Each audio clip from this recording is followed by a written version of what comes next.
చిన్నపల్లి మండల పరిధిలోని నందివడ్డమాన్ గ్రామంలో పుష్పమాసం కృష్ణపక్షం ఏకాదశి తిథి శనివారం నాడు శ్రీ శారద సప్త జ్యేష్ఠమాత సమేత శనేశ్వర స్వామికి ప్రత్యేకంగా తీల తైల అభిషేకాలు పూజలు నిర్వహించారు.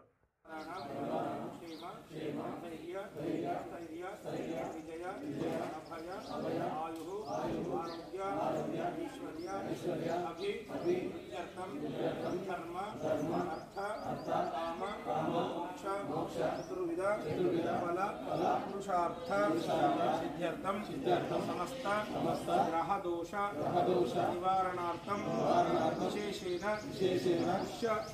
बहुल एकादशी मंदवासन शुभ पर्वणि श्री निष्ठादेवी समेत सार्ध सप्त शनैश्चर स्वामिनः प्रीत्यर्थं शक्त्योपचार भक्त्योपचार ध्यान आवाहन आदि षोडश उपचार पूर्वक संभवित द्रव्येण तिल अभिषेक अर्चन पूजा अहम करिष्ये। ओम शं शनैश्चराय नमः।